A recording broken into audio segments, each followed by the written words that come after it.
Hello and welcome to the Smart Connections podcast and the Talk the Path podcast. My name is Anna Sanderlin. I am a warm line facilitator for the University of Memphis Smart Center. The University of Memphis School of Social Work Smart Research, Training, and Treatment Center aims to provide evidence-based interventions for school-based mental health programming, increase access for school-based behavioral health programming in underserved areas, offer training on best practices in telebehavioral health, develop opportunities to research the use of technology in practice, and provide direct services to the state's most vulnerable populations. You can call the Smart Center at 901-678-1636. The University of Memphis Smart Center, in conjunction with the University of Tennessee, Knoxville, and the Tennessee Department of Mental Health and Substance Abuse Services, would like to present the Pathways to Behavioral Health Careers Project. The goals of the Pathways Project are to provide education and information on the various career opportunities in the field of behavioral health through presentations, increase interest in students in the field of behavioral health, provide opportunities for guidance with information regarding college, university programming that result in degrees for professions in the field of behavioral health, connect students with students in behavioral health programs and professionals in the field for further research. This podcast will feature students and professionals in the field to give a clear picture of the daily duties of these roles and how they help support their communities.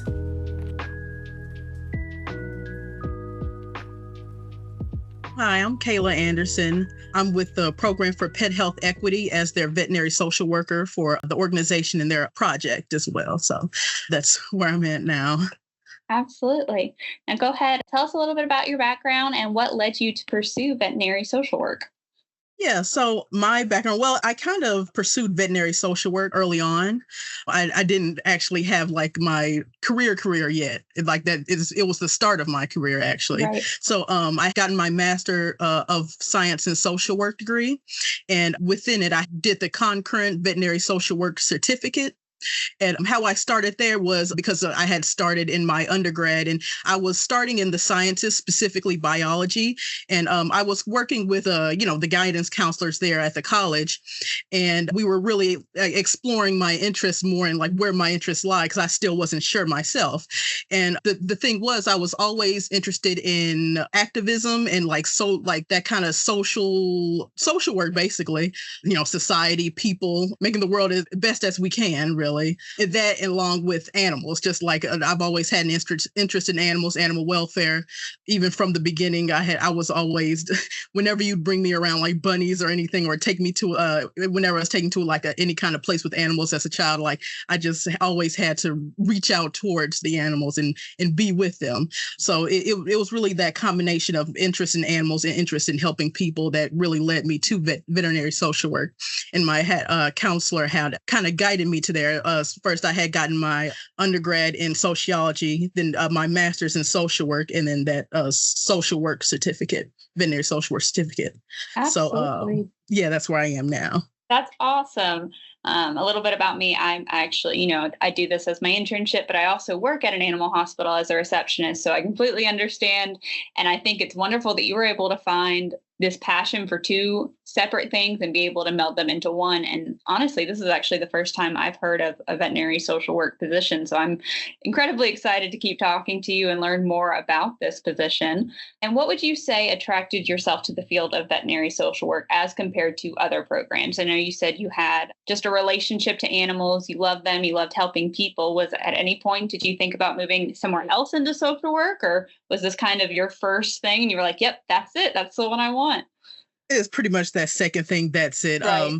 I still to this day, I'll think back and like, what if I had pursued something else within social work or even outside of social work in college? Right. And it just feels like I really wasn't drawn to anything else in particular. And I'm happy to have gone with that. What really attracted me, it's just that combination of activism. So you're not only helping the pets, but you're also helping their people. And you can't Right. help pets without helping their people. Right. So when you're addressing the needs of both human and animals, that's really has that more holistic approach to improving, not just the individual, the people in groups, and then people in society. So just all living things working together and living in harmony as one is really, Right. that's at the core of veterinary social work, I would say. Yeah, you're really getting the best of both worlds here. How would you say that you balance your passion for animals and your commitment to social work in this position? Yes, in this position, I would say really just that emphasis on empathy for how someone may treat an animal Mhm. and what people's best intentions are. So a lot of times we'll have people, who kind of turn to home remedies for pets, and it's out of good intentions, but they can also be harmful if they've gotten their information from like an untrusted source. And Right. it's just especially nowadays in current year, like misinformation can like go so far, and it can be and people aren't like any less intelligent for like being influenced by these things, but it's these things are made to intentionally mislead people, and when people are Right. trying to do their best for their pets, for their loved ones, they can fall into these pitfalls. So kind of balancing my passion for animals is really also balancing my passion for people and understanding that they're just trying to do their best. And like and when we're seeing situations in which what someone may be doing with their pet might be harmful, we stepping in and being like that guiding hand in Right. here's where you can get the best information and best treatment for your pet when you're trying to do right by them. Yeah, absolutely. Especially with the amount of technology that we now have, as well as just the addition of social media and the amount of information that you can find on the internet, as well as misinformation. So I'm sure a lot of people, they can find it hard. So I'm glad to hear that we do have social workers here who can help our clients with the care for their pet to the best, of possible. So tell me a little bit about your role as a veterinary social worker. What do you do, and how does it differ from other roles within veterinary care? Yeah, so my role is more of that telehealth based. I'm remote, and the other people in my organization are as well. So my work is connecting with families. At the forefront with my organization is assisting people with veterinary bills. So Mhm. people enrolled in our program be covered 80% for veterinary bills for our partnered clinics, and getting more affordable care for their pets. And what I do as a social worker is sometimes like they may have issues with transportation or a lack of nutrition for either themselves or their pets, and I help them get connected to those human-based or that more animal-related resources, whichever is necessary to address like more of they're getting their medical needs addressed, and then also get the needs of the person addressed too. So I'll coordinate that. I'll also speak on behalf of the family with the veterinary service provider. So some people, they may have a social anxiety, or I've had some clients where they had a strong accent and they were worried about things getting lost in translation, and were really more comfortable with me stepping in and making sure like everything was coming across clearly. So I'll step in there. I'll also do some mediation between the veterinarian and the family, just to resolve any hitches in communication. I'll also provide grief and loss support for the family in anticipation of, during, or after the death of a pet companion. And then on the veterinary side, I'll also host workshops. So recently I've hosted 2 lunch and learns for our veterinary clinic partners on the topics of boundary setting, compassion fatigue, and burnout, and really addressing like that human side of animal welfare, not only in their interactions with clients, but their own mental health wellness. So Yeah, absolutely. So what I'm hearing is you do a lot of advocating for your clients, which is wonderful and is usually the first thing that comes into social work. So I am glad to hear that it's really kind of the same, just that you're working with fur babies as well as, actual human people. What would you say are some common emotional or mental health challenges faced by pet owners, and how does veterinary social work, your position, help address them? yes. So pet parents, they experience a lot of what non-pet parents do. So I know as a society, we're really moving towards that attitude of pets as children, because more people have pets than they do children. Like there are more pet households than there are children households now, Right. especially in the younger generations. So they're experiencing a lot of what, like I said, non-pet parents are. But what veterinary social work helps address is how the pet companionship comes into play. So I'll say, for example, that grief and loss piece. Now, overwhelmingly, people who aren't pet parents or most of society is kind of like not really, how would I say it? Not really aware of the connection between people and pets and how strong it is, and how for a lot of people this can be their sole companion. So when you're losing your sole companion, that is just a tremendous amount of grief.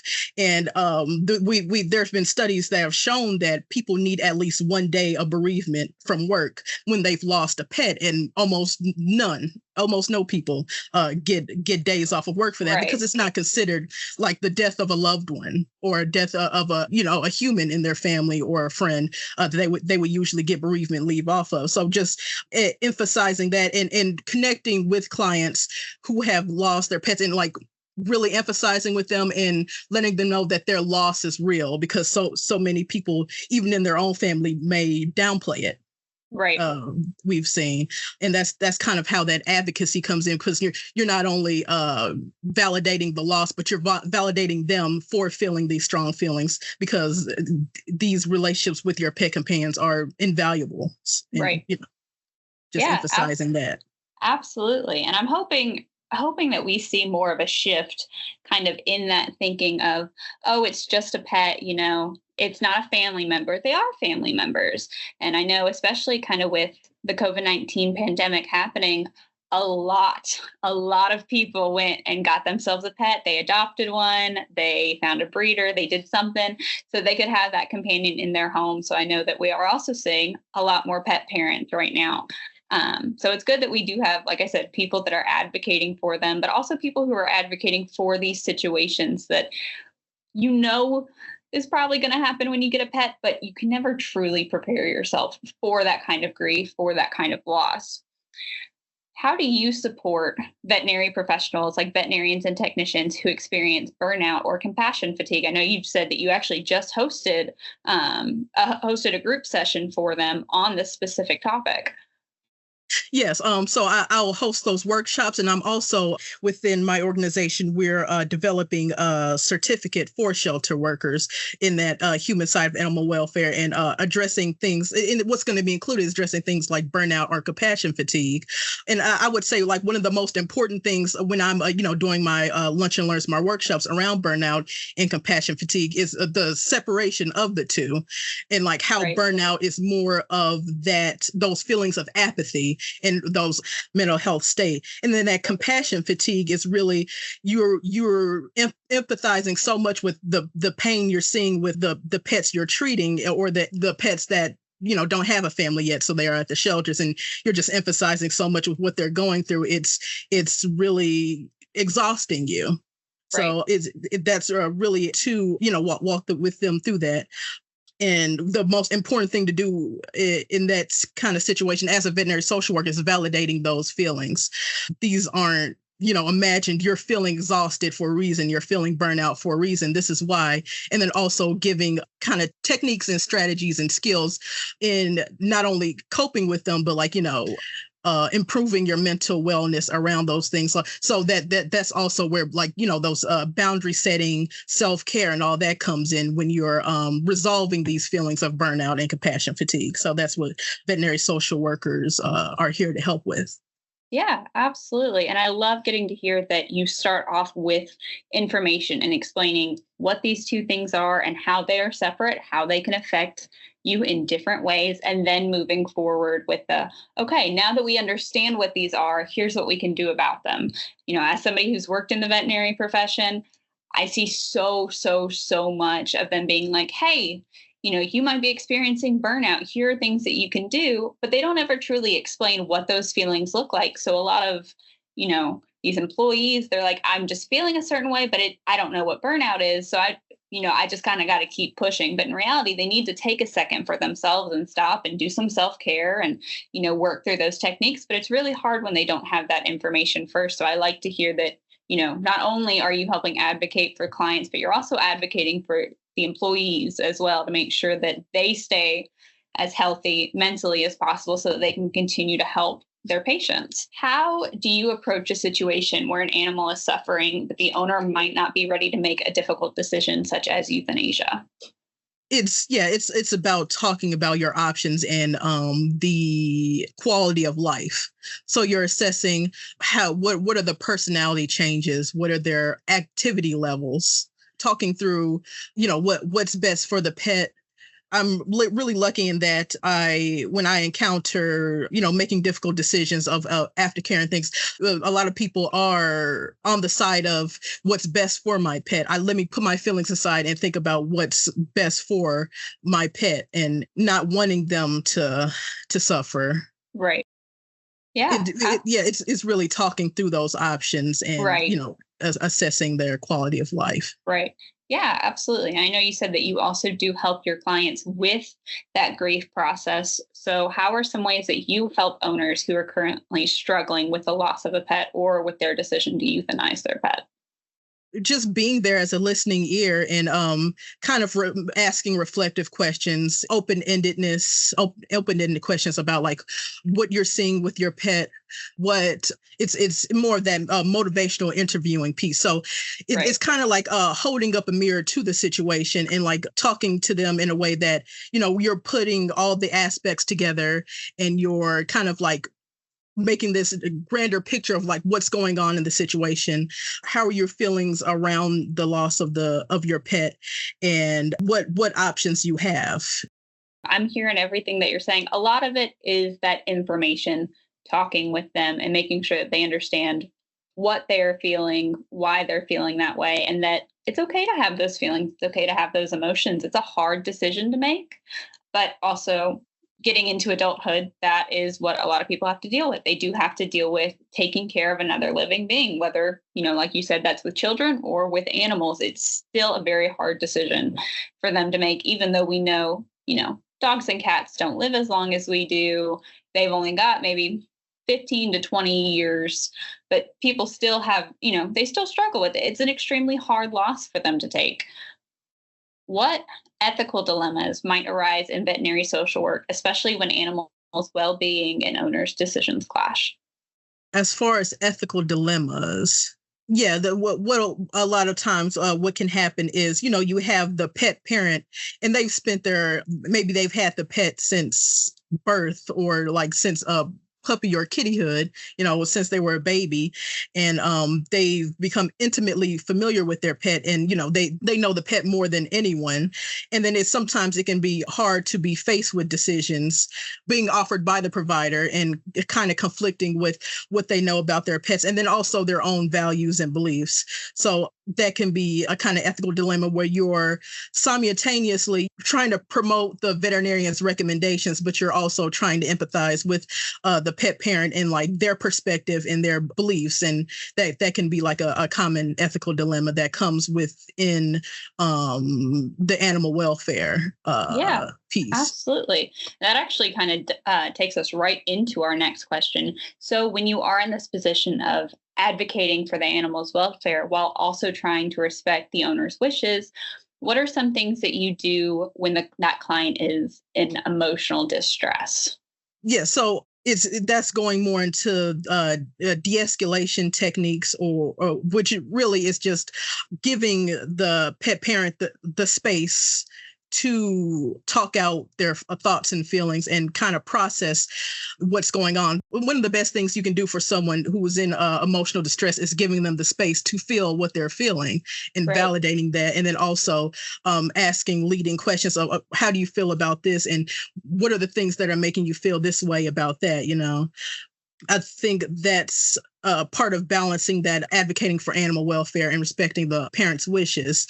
Yeah, I would say like getting the bigger picture. One of the biggest things social workers do in general is bring that kind of objective perspective to the situation while also not dismissing what's going on, the big feelings that the person you're supporting is feeling. So that's kind of how you're balancing the advocacy there.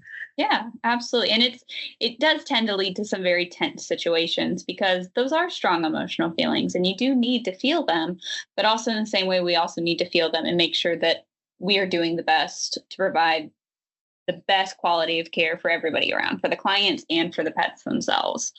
Now kind of moving back out to a more broad perspective, I know it says it looks like we've only got about 5 minutes, so I'll wrap up these last couple of questions here quick. What can veterinary practices do to better incorporate social work into their services? Emphasizing the human side of things.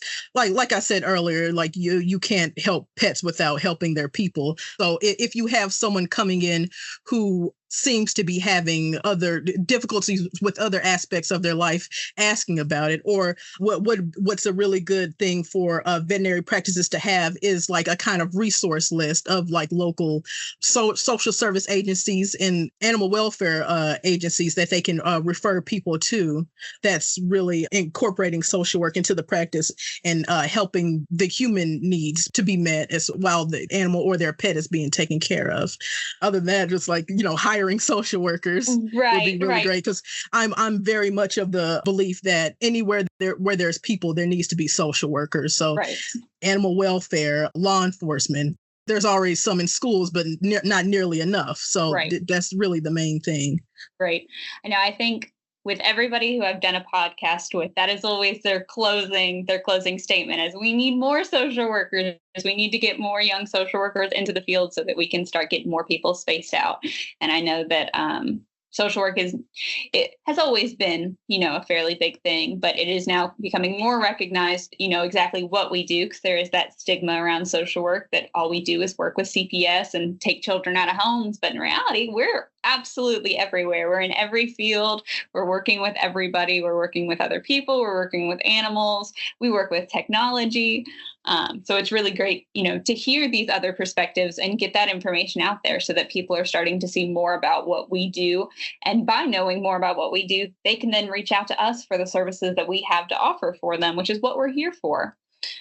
And then I guess last question, do you have any advice that you would give to aspiring social workers who are interested in working with animals but don't really know where to start?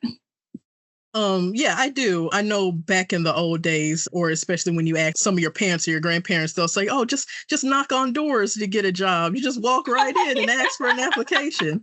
Well, it's kind of like that with social work and working with animals. So if you're seeing maybe a local agency or organization in your community, or even online, if you're looking up social work or veterinary social work, when you see those public email addresses or those ways of contact them, because people are out here like me and the people I know, we're always excited to fill people in on what's going on in veterinary social work and what's out there. So if you're seeing a place or something that looks interesting, don't be afraid to reach out, because we like to give information and help people find out where their interests lie. So that's what I would say, just reach out. Right. Absolutely. Well, Ms. Anderson, thank you so much for talking with me today. That was all the questions that I have. Just one last time for anybody listening, if you guys think that veterinary social work might be your jam, give it a shout. Look into it. Do a little bit more research. And just as always, we need more social workers in the field. So, Ms. Anderson, thank you again. And I hope you have a great rest of your day. Thank you. You too. All right. Bye-bye. Thank you so much for tuning in to listen to our podcast, brought to you by the Smart Connections podcast from the Smart Center at the University of Memphis, as well as the Pathways to Behavioral Health Careers Project.